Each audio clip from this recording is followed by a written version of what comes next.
사람이 세상에 태어나서 본능적으로 추구하는 가치들이 있습니다. 기본적인 욕구 외에 사람들은 재물, 명예, 권력 이런 것에 가치를 두고 집착을 합니다.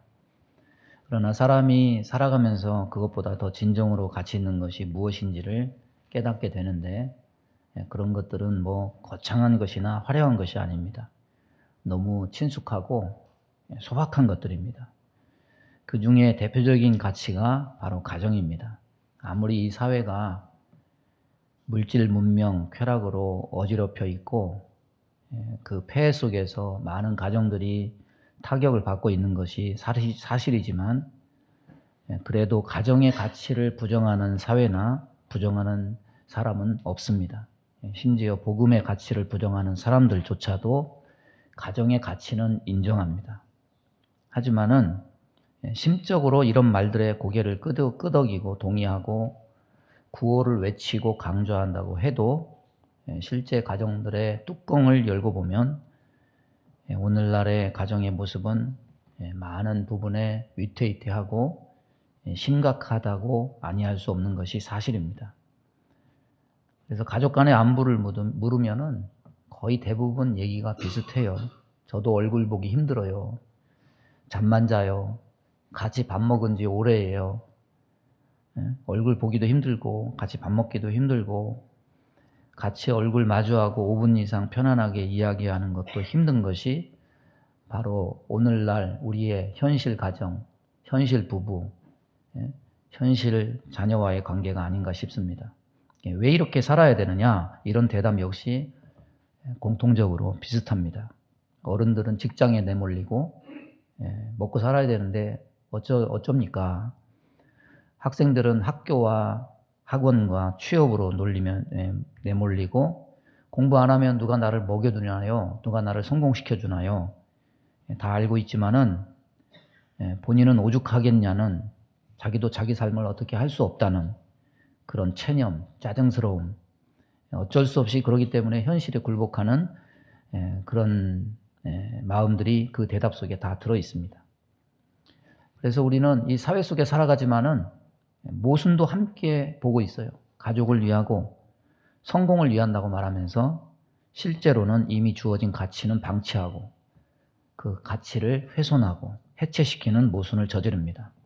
뭘 위해서 그렇게 바쁘게 돌아다니는지, 과연 성공과 가족을 위한다는 명목하에 그렇게 한다는데 대화가 단절되고 기러기 아빠로 10년 이상 있었더니 마누라가 뭐 하는지 봤더니 마누라는 비싼 호텔에서 그렇게 다니고 내가 미국으로 갈까 그랬더니 오지 말라 그러고 그래서 내가 이게 뭐 하는 짓인가 그런 자괴감을 말하는 어떤 가장의 모습을 봤는데 그런 성공을 위해서 그렇게 자식 뒷바라지 한다고 그렇게 한 삶이 무슨 의미가 있나? 여러분, 심리적 결속력이 없는 가족 관계 증명서에 올려진 것 외에 별로 함께하는 것이 없는 이름뿐인 가족이 무슨 의미가 있을까? 그 속에서 자라난 아이들이 자라나서 또한 자기들이 가정을 가졌을 때 과연 가정의 따스한 울타리에서 부대끼고 대화하고 밥 먹은 기억이 없는데 덜컥 가정을 가지고 아이가 생겼을 때 그 가정 속에서 자신이 의무와 역할을 제대로 감당해낼 수 있을까? 과연 가정의 가치를 제대로 알고 그 자녀들에게 전해줄 수 있을까? 여러 가지 생각들을 하게 됩니다. 우리에게 줄로 재어준 구역, 이 가정의 울타리를 하나님이 우리에게 주셨습니다. 이것을 다시 한번 되돌아보고 믿음의 가정으로 회복되고 하나님이 허락하신 진정한 가정의 가치가 무엇인지를 올바로 깨닫는 저와 여러분 될 수 있기를 바랍니다. 오늘 본문 보면은 예수님의 어머니와 형제들이 모처럼 멀리까지 찾아왔습니다. 나사렛에서 가버나움까지 찾아왔어요. 근데 예수님께서 뜻밖의 태도를 보이십니다. 가족을 맞이하러 나가기는커녕 집 안으로 모셔들어라, 얼른 모셔들어라 이런 말씀조차 하지 않고 뭐라고 말씀하시냐면 누가 내 어머니요? 동생들이냐? 그러면서 전혀 엉뚱하게 이 둘러 앉은 자들 마태복음에서는 당신의 제자들을 손가락으로 가리키시며 누구든지 하나님의 뜻대로 행하는 자가 내 형제요 자매요 어머니다. 이렇게 말씀하십니다. 이 말씀을 그대로 그냥 읽으면 예수님이 자기 가족을 이렇게 냉대하시나, 어떻게 자기 어머니와 형제들을 이렇게 냉정하게 대하고 가정의 존재를 무시하는 것처럼 이렇게 할 수 있나 오해할 수 있습니다. 이 말씀은 가정을 무시하거나 어머니와 형제들을 무시해서 하는 말씀이 아닙니다. 여러분, 복음서에서 공생애 이전의 예수님의 삶에 대해서 어린 시절 잠시 언급하는 것 외에 거의 언급을 하고 있지 않습니다. 그러나 단편적으로 나오는 기록들을 통해서 예수님의 성장 과정, 가정 형편을 우리는 알 수가 있습니다. 성경에 종종 예수님의 동생, 누이들에 대해서 언급하고 있는데 정확히 예수님의 형제가 몇 명이냐, 그거는 알 수 없습니다. 그런데 대충 예수님은 4명의 남자 형제가 있어요. 야고보, 요셉, 시몬, 유다. 이 중에 성경을 쓴 것이 야고보, 맏아들, 예수님의 바로 밑에 동생 야고보서를 썼죠. 그 다음에 유다서, 예수님의 넷째 동생 유다가 그 성경을 썼어요. 이 4명의 남동생, 2명의 누이 동생들이 있었을 거라고 추정을 합니다. 그러니까 7남매였던 거죠. 적어도 예수님의 가족은 9명이 넘어요. 대가족이에요. 나사렛 시골 마을에서 9명의 대가족의 맏아들로서 예수님은 함께 자고 먹고 마시고 웃고 떠들고 부대끼고 일하는 전형적인 그 가정의 삶을 예수님은 사셨어요. 그래서 예수님이 그 가정 가운데 얼마나 가정에 충실했던 분인지 성경을 통해서 우리는 발견할 수가 있습니다. 누가복음 2장에 보면은 예수께서 함께 내려가사 나사렛에 이르러 순종하여 받드시더라. 예수님은 왜 가정을 안 가지셨을까요? 예수님의 가정은 천국에서 이루실 가정이기 때문에 가정을 안 가지셨지만, 예수님이 이 세상에 사실 때는 30년은 한 세대예요. 한 세대라고 기준 담는 30세가 될 때까지 예수님은 요셉과 마리아의 보살핌으로 자라서 아버지 요셉의 일을 돕고 동생들을 돌봤습니다. 하나님이 만드신 조직체가 2가지입니다. 하나는 가정이고 하나는 교회예요. 교회보다 가정이 태초에 에덴 동산에서 먼저 생겨났습니다. 하나님이 이 가정을 만드시면서 복을 주십니다. 자기 형상, 하나님의 형상대로 사람을 창조하시되 남자와 여자를 창조하시고 그들에게 복을 주시며 하나님이 그들에게 이르시되 생육하고 번성하여 땅에 충만하라. 땅을 정복하라. 바다의 물고기와 하늘의 새와 땅에 움직이는 모든 생물을 다스리라. 이 복은요, 아담 혼자 있을 때 주신 복이 아닙니다. 하나님이 아담을 지으시고 하와를 만드신 후에 남자와 여자가 부부로서 비로소 가정을 가졌을 때 하나님이 이 복을 주십니다. 그래서 복은 언제부터 시작됐느냐? 함께 하는 데서부터 시작된 거예요. 복은 함께한 사람과 나눌 수 있을 때 비록 복이 되는 거예요. 인간이 홀로 있다면 나눌 수 있는 복이 없는 겁니다. 인간은 가정에서 태어나고 가정에서 모든 것을 나눠요. 부모가 나누어지는 사랑을 입고 살고 보살핌을 받아서 거기서 또 다른 생육과 번성할 수 있는 힘을 키웁니다. 그래서 생육과 번성의 힘은 어디에서 오느냐? 가정에서 오는 거예요. 사랑의 힘도 어디서 얻느냐? 가정에서 얻는 겁니다. 가정에서 따스한 보살핌과 많은 가족들 간의 부대낌을 가지고 산 사람이 다른 사람에게 사랑을 줄 가능성이 더 많습니다. 그런 사람은 인생을 사는 가장 정서적인 안정감을 가정에서 받는 사랑으로, 또 어렸을 때 가정에서 나눠주는 사랑으로 형성하게 돼요. 이 나눔의 복을 알고 찾게 될 때 가정은 그 기능을 회복하게 되지만은, 이 나눔이 가정에서 제대로 이루어지지 않을 때 생육하고 번성하고 나누기는커녕 가족 구성원들은 정서적으로 고립되고 결핍되고 메말라서 가정이 시들시들하고 하고 나중에는 해체가 되는 거죠. 여러분, 가정은 하나님이 만드신 겁니다. 하나님은 가정이 화목하기를 원하십니다. 과연 가족과 무엇을 나누고 있는가? 먹을 것을 나누고 있는가? 감정을 나누고 있는가? 이야기꽃을 피우며 나누고 있는가? 몸과 마음을 함께 나누고 있는가? 과연 무엇을 함께하고 나누고 있는가? 가정을 위한다는 명목하에 성공해야 되겠다는 일념하에 열심히 몇십 년 앞만 보고 살아왔다고 자부할지라도 나눔이 없다면 그 가정은 생육하고 번성치 못해요. 부부 사이도 부모와 자식 사이도 메마름, 서먹함, 어색함만 있어요. 여러분 가끔 TV에 그런 거 나오지 않아요? 다큐, 인간극장 이런 데 보면 어렸을 때 입양간, 저 뭐 스웨덴, 네덜란드 이런 데로 입양간 그 자식이 몇십 년 만에 부모를 찾았어요. 뭐 처음에야 눈물 흘리고 그러죠. 그런데 말도 안 통하고 할 말이 없어요. 왜냐하면 같이 산 세월이 없어요. 나눌 수 있는 게 없어요. 함께한 세월이 없어요. 그냥 생물학적 부모일 뿐이에요. 나눔과 함께함이 생육하고 번성하는 비결입니다. 하나님이 가정을 통해서 우리에게 계시하는 것이 무엇일까요? 하나님과 우리와의 관계도 그러해야 된다.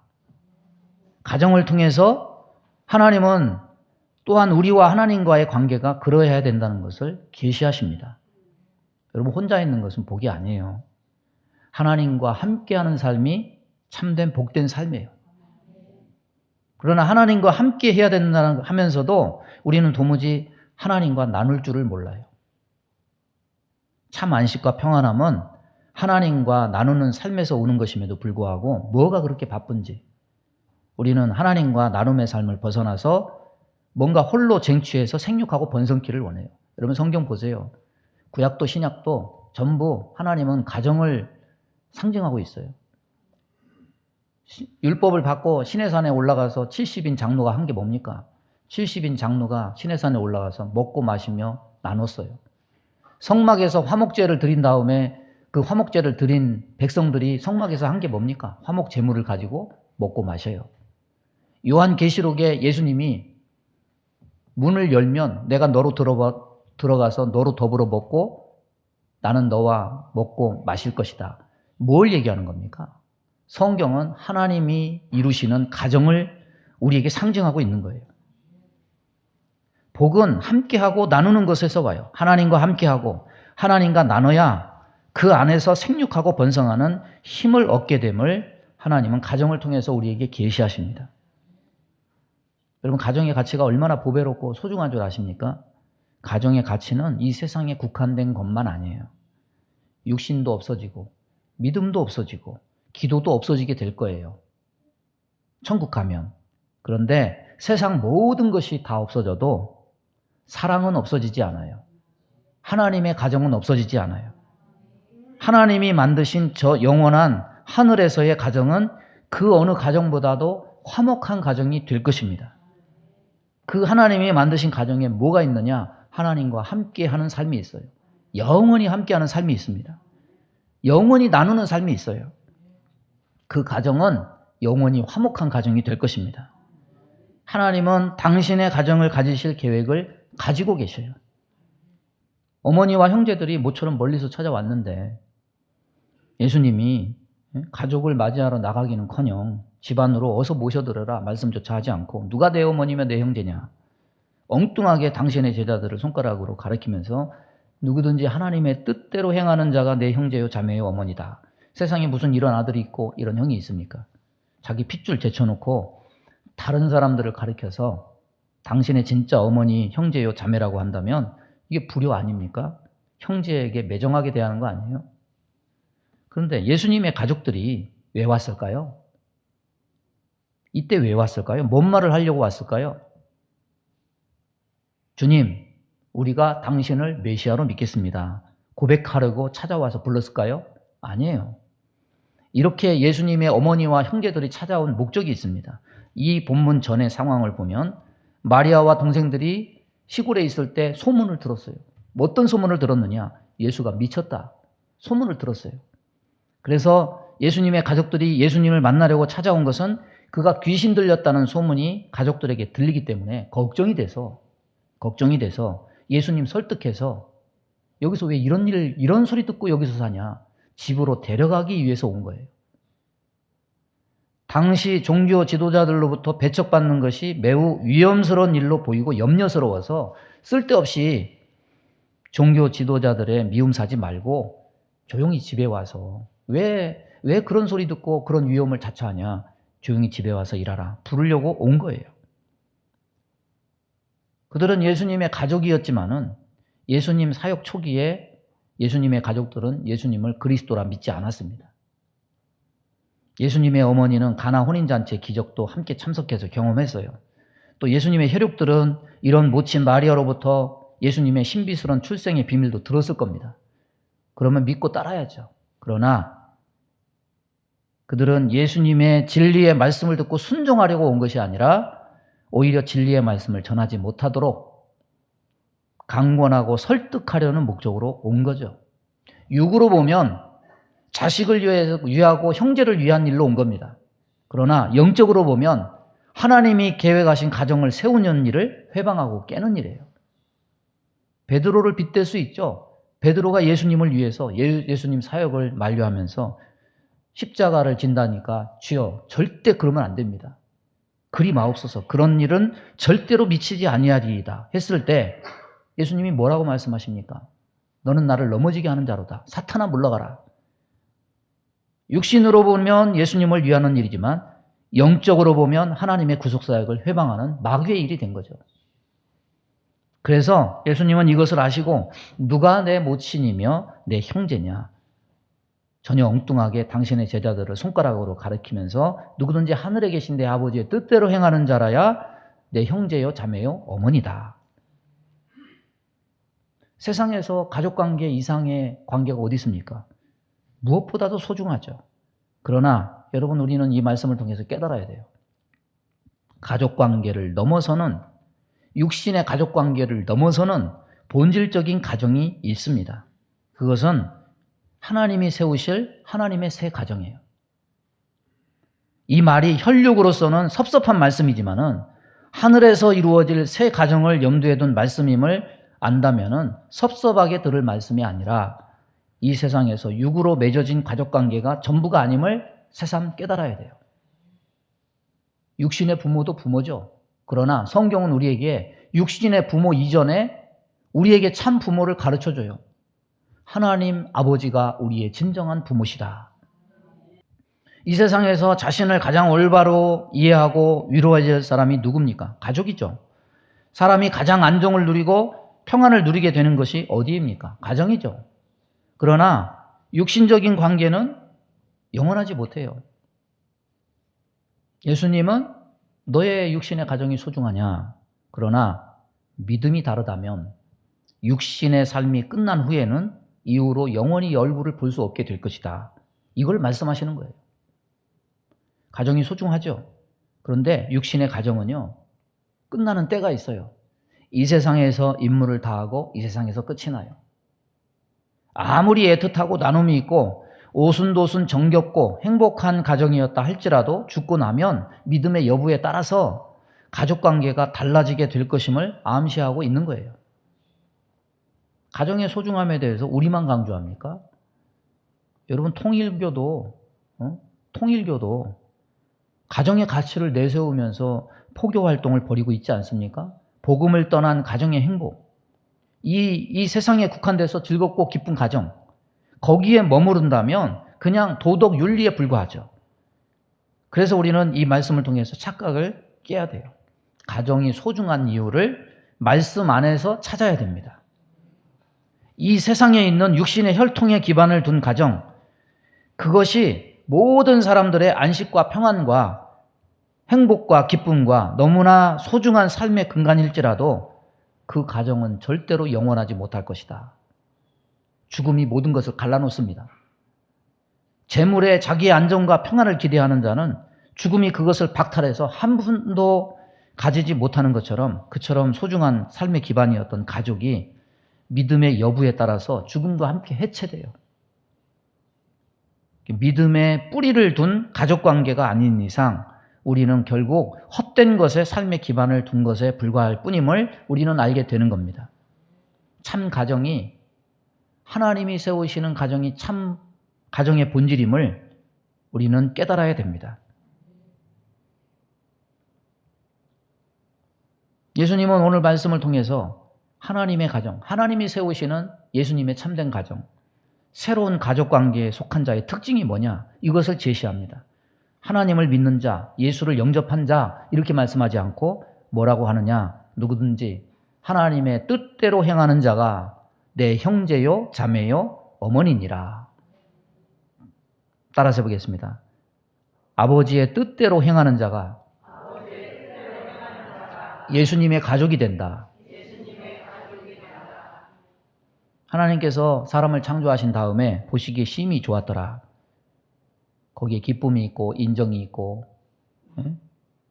좋은 감정이 있죠. 마태복음 3장 16절 보면 예수께서 세례를 받으시고 물에서 올라오실새 하늘이 열리고 하나님의 성령이 비둘기같이 내려 자기 위에 임하심을 보시더니 하늘로부터 소리가 있어 말씀하시되 이는 내 사랑하는 아들이요 내 기뻐하는 자라.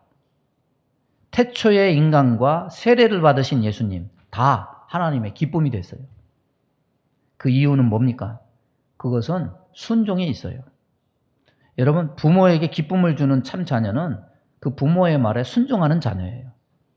자녀가 부모에게 기쁨을 주면 부모는 다른 사람들 앞에서 팔불출이라는 그런 말을 듣는 것을 전혀 개의치 않고 그 기뻐하는 자녀를 자랑하기에 주저하지 않아요.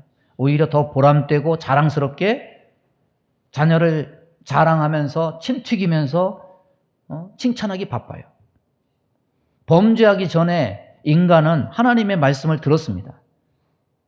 그때 인간은 하나님 아버지께서 심히 보시기에 좋은 사람이었어요. 자랑이고 기쁨입니다. 예수님은 어떻습니까? 예수님은 둘째 아담으로 참 사람으로 이 세상에 오셨습니다. 예수님이 이 세상에 오셔서 자기 뜻대로 행한 것이 하나도 없어요. 항상 예수님은 하늘 아버지의 뜻을 물었고 기도했고 100% 순종했습니다. 그래서 하나님은 순종하는 당신의 아들을 향해서 이는 내 사랑하는 아들이요 내 기뻐하는 자라 본심을 밝히시고 자랑하기를 주저하지 않으셨습니다. 여러분 교회 와서 의인 찾으면 안 돼요. 교회에 있는 의인은 예수 그리스도 한 분밖에 없습니다. 하나님 뜻에 100% 순종하는 참 인간은 예수님밖에 없어요. 왜 교회에 와서 사람 보고 실망하고 교회를 떠납니까? 여기는 사람 찾는 곳이 아니에요. 의인 되신 예수님 찾는 곳이에요. 정말 사람다운 사람, 인간다운 인간은 예수님 한 분밖에 없어요. 그래서 로마서 8장 29절 보면 하나님이 미리 아신 자들 또한 그 아들의 형상을 본받게 하기 위하여 미리 정하셨다. 이는 그로 많은 형제들 중에서 맏아들이 되게 하려 하심이니라. 예수님은 요셉의 아들 중에 맏아들일 뿐만 아니라 하나님의 가정의 맏아들이에요.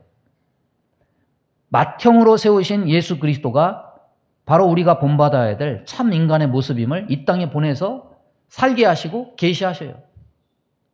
예수님은 역사 속에 살아내셨어요. 여러분, 믿음의 다른 면이 뭡니까? 믿음의 다른 면은 순종입니다. 천국은 누구의 것입니까? 천국은 믿음으로 가죠. 근데 믿음의 다른 면이 순종이라면 순종하는 자들이 가는 거예요. 그래서 마태복음 7장 21절 보면 나더러 주여 주여 하는 자마다 다 천국에 들어가는 것이 아니요 다만 하늘에 계신 내 아버지의 뜻대로 행하는 자라야 들어가리라. 교리를 알고 말 잘하고 약삭 빠르고 이런 사람이 자기 믿음을 아무리 변증해도 믿음의 뒷면에 순종이 없다면 그건 하나님의 가족이 아니에요. 천국은 인간의 노력과 행위로 들어가지 못합니다. 믿음을 가지면 믿음은 반드시 내적으로 믿음의 열매, 외적으로 순종의 열매가 동시에 맺어지는 거예요. 여러분, 진짜 거울은 어떤 것이 진짜 거울입니까? 진짜 거울은요, 비추이고 반사되는 것이 진짜 거울이에요. 믿음은 이와 같아요. 비추이고 반사되듯이 말씀에 순종하는 삶이 당연히 나오는 거예요. 그래서 예수님은 천국에서 가지실 하나님의 가족 구성원의 특징은 전부 하나님의 뜻에 순종하라는 것은, 순종하는 자라는 것을 우리에게 가르쳐줘요. 여러분, 믿는다고 말하고 영접했다고 말하고 내가 귀신을 쫓고 병자를 고치고 주의 일을 했다고 말하고 그러나 그 믿는 모습을 보면 말씀이 없고 뺀질거리고 순종이 없는 경우가 허다해요. 주님은 업적으로 구원하지 않아요. 복음을 누가 방해하느냐? 믿지 않는 자가 방해하느냐? 물론 그런 면도 있죠. 그러나 실제로 복음을 누가 방해하느냐? 예수님의 경우처럼 예수님의 이적을 보았던 마리아, 그리고 함께 살았던 가족이 예수님의 복음 사역을 방해해요. 예수님의 제자 베드로가 방해해요. 예수를 믿는다고 하는 가족이 믿음을 방해하는 경우가 허다해요. 그래서 교회 적을 두고 예수 믿는다고 스스로 자부하는 사람들이 말씀 떠나서 자기가 믿는 방식을 전달해요. 대충 믿어. 적당히 믿어. 예배 적당히 드려. 양심의 가책이나 거리낌도 없이 자기 목숨보다 소중하고 이쁘다고 말하는 자녀에게 주일날 교회 가지 말고 학원 가라. 말씀 떠난 삶을 가르치고 부추겨요.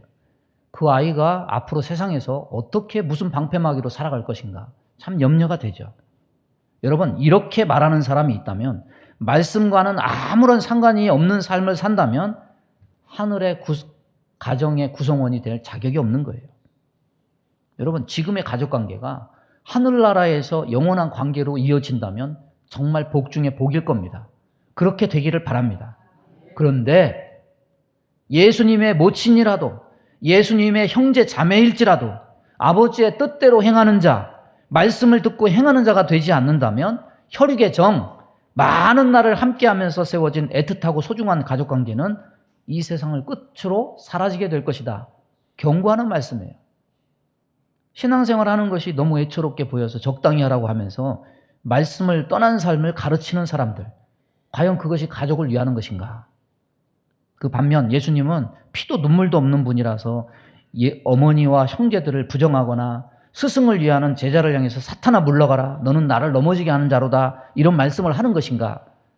우리가 가족 간의 유대관계와 정을 앞세워서 말씀 떠난 삶을 가르친다면 영원한 가족관계를 망치는 거예요. 멸망길을 부추기는 거예요. 예수님의 가족이 예수님을 찾아온 것은 종교 지도자들로 인해서 예수님의 목숨이 위태로울까 봐 귀신 들렸다고 비난하는 사람들의 험담을 듣지 않게 하기 위해서라는 이 가족의 사랑, 유대감, 결속에 의한 것이었습니다. 그러나 하나님 말씀 앞에 그것은 근시안적이고 하찮은 인간적인 처신이에요. 말씀 앞에 혈육의 정을 앞세우지 않기를 바랍니다. 영원한 가족관계를 막는 거예요. 예수님은 혈육의 정을 누르고 정말 가족을 위한 것이 무엇인지 보여주셔요. 진짜 사랑이 뭔지 보여주셔요. 우리를 사랑하시기 때문에 영원한 가족이 되게 하시려고 예수님은 말로 하지 않고 당신의 예정된 가족을 위해서 몸을 버리셔서 피와 모든 것을 다 쏟으셨어요. 우리가 있는 육신의 가족들이 과연 천국에서 다 만나게 될 거라고 생각하십니까? 그렇게 될까요? 그렇게 아멘 하는 것처럼 되기를 바랍니다. 그런데 믿음이 순종으로 열매 맺지 못하는 사람, 믿음이 입과 머리에서만 맴도는 이름뿐인 말씀, 순종이 없는 그리스도인들의 가정, 이 세상을 끝으로 해체되고 말 거예요. 사랑하는 남편, 아내, 부모, 자식 영원히 보지 못해요. 그 가정 안에 안식을 누리지 못해요. 누가 내 어머니며 동생들이냐 말씀하신 예수님의 깊은 뜻을 안다면 여러분의 가정을 살펴보시기 바랍니다. 말씀을 정리합니다. 예수님이 십자가를 지실 때 자기를 따라오는 여인의 무리, 통곡하면서 예수님을 보면서 불쌍해가지고 가슴 아파하면서 울어요. 그런데 예수님이 그 말씀을 듣고 뒤돌아서면서 뭐라고 말씀하십니까? 예루살렘의 딸들아, 나를 위해 울지 말고 너희와 너희의 자녀들을 위하여 울라. 따라서 보겠습니다. 너희와 너희 자녀들을 위하여 울라. 예수님이 말씀하신 것이 뭡니까? 가정을 말씀하신 거예요. 가정을 말씀하신 거예요. 우리의 가정을 위해서 울라고 말씀하신 거예요. 사랑스러운 가족을 보면서 기쁨을 누리는 이면에 그 가족의 구원과 신앙을 위한 눈물이 없다면 그것이야말로 슬픈 일이에요. 통곡해야 될 일이에요. 예수님의 십자가 지신 모습만 보고 통곡할 일이 아니라 우리의 가정들이 함께 하늘에서 영원한 가족이 되지 못한다는 것, 이게 가장 통곡해야 될 일이고 슬픈 일이에요. 영원한 가족 관계를 위해서 애통하는 사람은 복이 있을 겁니다. 우리 가족 모두가 하나님의 가정에서 예수님의 가족으로 만날 수 있게 되기를 주님의 이름으로 축원합니다.